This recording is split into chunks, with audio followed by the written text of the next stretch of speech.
Substitute teacher who was found passed out drunk in middle school pickup line had a .376 BAC and a bottle of Skol vodka in her car. Police say that Jennifer Jenison showed up to Fort Myers Middle School with a blood alcohol level 4 times the legal limit.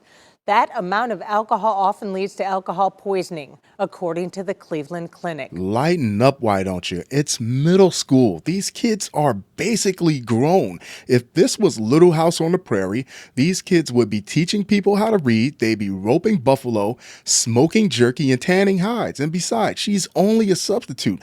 Do you know how bad kids are when the regular teacher isn't in class? Do you remember how bad you were to your substitute teachers? She probably needed a fifth just to take the edge off. A Florida woman, Florida, welcome back, who was working as a substitute teacher at a middle school was allegedly found passed out drunk on school grounds. Jennifer Jenison, 49, that is a rough looking 49. That's not the alcohol. That's from dealing with kids for your whole career. Was arrested on May 14th after police said she was found unresponsive in her car, which was in the pickup line at Fort Myers Middle School in Fort Myers, Florida. Her face looks like a boot fried steak, according to a booking report reviewed by Law and Crime.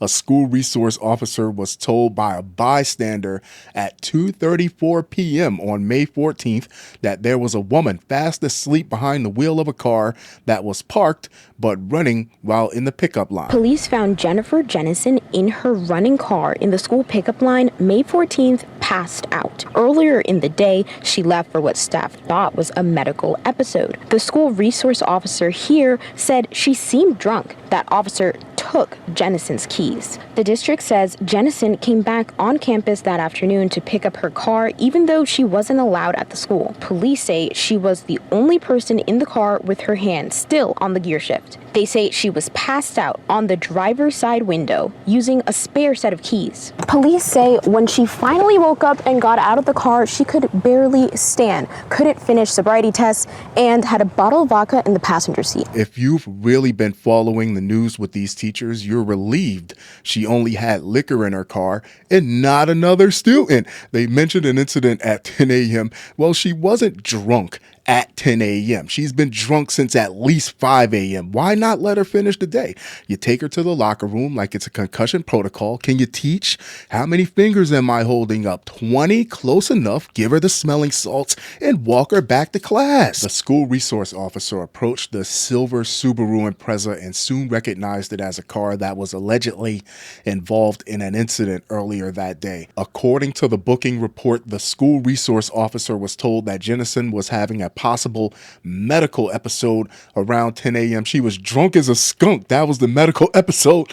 The same morning when the officer found her, he determined that she was intoxicated and took her car keys. Jenison apparently had a spare car key, which she used to start her car that afternoon before she allegedly passed out in the driver's seat. Goodness. The officer parked his car in front of Jenison's to prevent the vehicle from taking off and possibly striking children who were leaving school, then used the previously confiscated key to unlock the car and wake Jenison up. Police also say she had a blood alcohol content more than 4 times the legal limit after a breathalyzer test. Off camera, parents told me they're worried about how Jenison got hired, especially since she has 2 other DUI charges. The district says she's an employee of a third-party substitute teacher service, Kelly Services. District leaders also say Jenison is restricted from any further assignments or appointments with them. Listen, everything you need to learn in school, especially middle school, is pretty much taught before recess. How much teaching did you need her to actually do after 10 a.m.?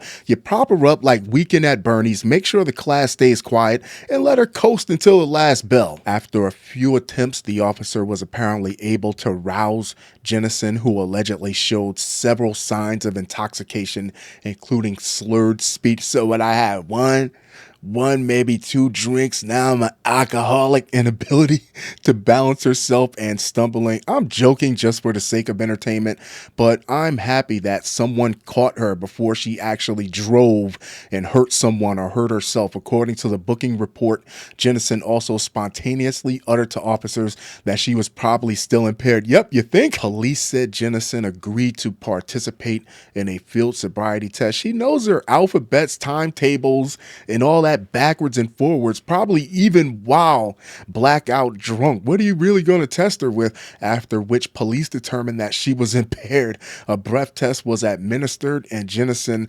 allegedly had a blood alcohol content of 0.376, which was 4 times the legal limit in Florida.